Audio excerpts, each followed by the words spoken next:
აი რისთვის უნდა სწავლობდეს ადამიანი თქვენი აზრით? თავისი მომავლისთვის, ხო?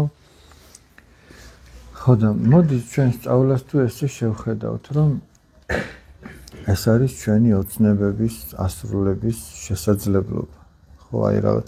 ეხლა დავუშვათ, აი ექიმი გინდა გამოხვიდე, თუ არ ისწავლე და ისე გამოხვალ ექიმი, რომ არ გეცოდინება შენი საქმე. მაშინ ხო დაღუპავ სხვასაც. მაშინ ესე იგი, შენ უფრო რისთვის გინდა ის ექიმობა, თუ შენი საქმე გიყვარს, მაშინ უნდა შენ საქმე შემოქმედებითად მიუდგე, ხო მართალია? ისე კი არა, აი მარტო ხელფასის გამო არც ერთი საქმე არ უნდა აკეთო. უნდა ისეთი რამე აირჩიო, რაც გიყვარს. ეხლა მაგალითად, შენ ხო გიყვარს ექსპორტი, კალათბურთი ხო გიყვარს. ხო არ ფიქრობ იმაზე, რომ მე იმიტომ ვივარჯიშებ, რომ 10 თუ 15 წელიწადში მე ვიღაცა ხელფასს დამინიშნავს და ამიტომ ამდენი წელი ესე იგი ვითამაშო კალათბურთი. რა საქმეც მოგწონს, გიყვარს იმას რომ აირჩევ შენს პროფესიად, იმასთან შენ შემოქმედებითად მიუდგები. თუ შენ არ გიყვარს მასწავლებლობა და მარტო ხელფასის გამო აირჩევ, შენ ვერ იქნები მასწავლებელი. გესმით რაზე? შენ იქ ვერ იქნები ის მასწავლებელი, ოტო ბისმარკი რო ამბობდა, რომ ჩემი სოფლის მასწავლებელს ეკუთვნისო ჩემი წარმატება. ვერ იქნები.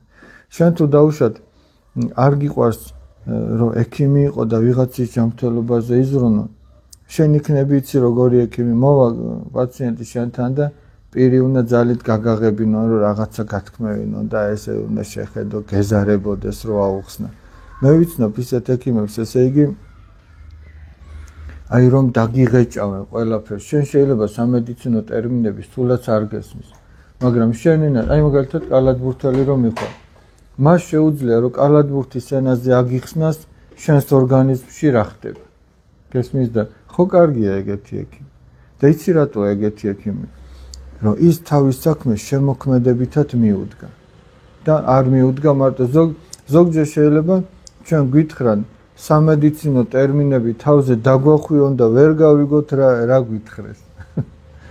ვერ გავიგოთ, მაგრამ შენ რო ჭიდაობის ტერმინებით გეტყვის, ჩემო მეგობარო, აი ესეა შენს ორგანიზმში ასე ხდება, ეს ამიტოა კარგად, ის იმიტოა ცუდად.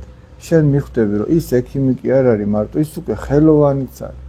იმიტომ რომ თავის საქმეს მიუდგა შემოქმედებითად და შენ გაგაგებინა რა გჭირს და როგორ იზრუნო შენს ჯანმრთელობაზე. და ნებისმიერი ხელობის ადამიანი თუ თავის საქმეს შემოქმედებითად მიუდგა, აი ესე ადვილად შეძლებს რომ სხვას გადასცეს სათქმელი. გესმით რაზე? იმიტომაც შენ რასაც აირჩევ პროფესიად, უნდა ეცადო რომ რაც გიყვარს ის აირჩიო. აი თქვენ რომ დადგებით მაგარჩევანის წინაშე რა აირჩიოთ, რა გზას დაადგეთ, უნდა ეცადოთ რომ ის აირჩიო რაც გიყვარს და იმას მე განავითარებ შენ, შემოქმედებითად მიუდგებ. და უფრო კარგი გამოგივა და მთელი ცხოვრება ის საქმე უნდა აკეთო და რაჯობია ისეთი სამსახური გქონდეს რომ შენთვის მარტო ტანჯვა იქნება და ხელფასიდან ხელფასამდე იმიტომ იშრომებ რომ რაღაც ოჯახი არ ჩინო, თუ თან გეყარება ეგ საქმე და სიამოვნებას მოგანიჭებს. ხო ჯობია ეგეთი აირჩიო. ხო და ამიტომაც უნდა ისწავლო ადამიანმა და ნახე თან მანდ როგორ არის ეტაპობრივად ხო ნელ-ნელა ემატება და ემატება. დაუშვათ დღეს ერთი გვერდი გაქვს რაღაცა სასწავლო. შენ იმ გვერდს უნდა აჯობო. შენ უნდა დაისახო მიზნად რომ მე თუ ეს ერთი გვერდი ვერ დავძლიე, ხოლ ორი გვერდი რო იქნება, ზეგ სამი გვერდი, იმას დავძლევ და ცხოვრებაში სხვადასხვა გამოწვევის წინაშე რო დავდგები, იმას როგორ დავძლევ, თუ ამ პატარ-პატარას არ შევეჭიდე. აი მაგალითად, გინდა ჭიდაობაში, კალათბურთში, ფრენბურთში თუ ნებისმიერ სპორტში, ჯერ ხო ცოტ-ცოტაობით სწავლობ რაღაცას. ჯერ ერთ ილეთს გასწავლიან, ერთ მოძრაობას, ერთ რაღაცა ტაქტიკურ მონახას თუ რაღაც კომბინაციას რო ასე შეუტიო და ასე ჩააგდო ბურთი კალათში თუ სხვა თუ ფრენბურთში. ის ერთი თუ დაიზარე, ის ვერ დაძლია, ვერ აითვისე. მაშინ მეორეც გაგიჭირდება, მერე მესამე და სხვა ვინც თავის თავს აჯობა ის გაიმარჯვებს ხომ არ არის შეჯიბრება ეგ არ არის აი მაგალითად ამას წინათ უყურებდი რა საოცარი ამბავი იყო ესე იგი რა მაგარი ბიჭია ლაშა ბექაური როგორ ერთ-ერთ ვარჯიშს უყურე და როგორ თავგანწირვით ვარჯიშობს აი სრული ამ სიტყვის მნიშვნელობა თავგანწირვით აი რო აღარ შეუძლია და იმის იქით რო აკეთებს და მაგას მაგ წარმატება ნებისმიერ სფეროში რაც არ უნდა იყო გინდა ხელოვანი იყავი, გინდა მეცნიერი იყავი, გინდა სპორტსმენი იყავი. თუ ეგრე თავს არ დადებ და მერე წარმატება მოგინდება, მაშინ თავს იტყუებ. უნდა ბოლომდე დაიხარჯო იმ საქმეში, რასაც აკეთებ. თუ გინდა რომ წარმატებას მიაღწიო. და სკოლის პერიოდი ძალიან კარგია საამისოდ რომ გამოიყენო.